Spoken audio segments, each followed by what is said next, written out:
സംവിധായകൻ സനൽകുമാർ ശശിധരനെതിരെ പോലീസ് കേസെടുത്തു. സ്ത്രീത്വത്തെ അപമാനിച്ചു എന്ന നടിയുടെ പരാതിയിലാണ് നടപടി.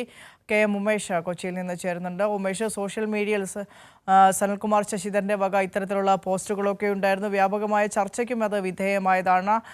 ഇതിന്റെ അടിസ്ഥാനത്തിലാണോ ഇപ്പോൾ നടി പരാതി നൽകിയത്? അതെ വിനിഷ, നേരത്തെ ഈ സനൽകുമാർ ശശിധരനെതിരെ പരാതി നൽകിയ അതേ നടി തന്നെയാണ് ഇപ്പോൾ വീണ്ടും സനലിനെതിരെ പരാതി നൽകിയിരിക്കുന്നത്. തന്നെ തുടർച്ചയായി സാമൂഹ്യ മാധ്യമങ്ങളിലൂടെ അധിക്ഷേപിക്കുന്ന തരത്തിലുള്ള പരാമർശങ്ങൾ, അത്തരം പ്രസ്താവനകൾ ഫേസ്ബുക്കിലൂടെ ഇയാൾ കുറിക്കുന്നു എന്നുള്ളതായിരുന്നു നടിയുടെ പരാതി. ഈ പരാതിയുടെ അടിസ്ഥാനത്തിൽ പ്രാഥമിക പരിശോധന നടത്തിയ ശേഷമാണ് കൊച്ചി എളമക്കര പോലീസ് സനൽകുമാർ ശശിധരനെതിരെ കേസെടുത്തിരിക്കുന്നത്.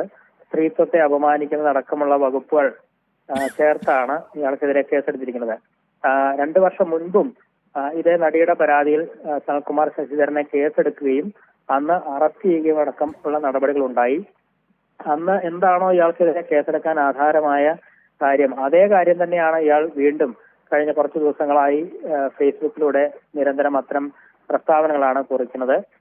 ഈ സാഹചര്യത്തിലാണ് വീണ്ടും നടി പരാതി നൽകാൻ നിർബന്ധിതരാവുകയും അതിന്റെ അടിസ്ഥാനത്തിൽ ഇപ്പോൾ തുടർ നടപടികൾ ഉണ്ടാവുകയും ചെയ്തിരിക്കുന്നത്. ശരി, KM ഉമേഷാണ് വിശദാംശങ്ങൾ പങ്കുവച്ചത്.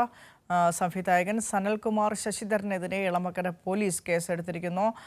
പ്രമുഖ നടിയെ സോഷ്യൽ മീഡിയയിലൂടെ അപമാനിച്ചു, സ്ത്രീത്വത്തെ അപമാനിക്കുന്ന രീതിയിൽ സോഷ്യൽ മീഡിയയിൽ പോസ്റ്റ് ഇട്ടു എന്ന നടിയുടെ പരാതിയിലാണ് പോലീസ് കേസ്.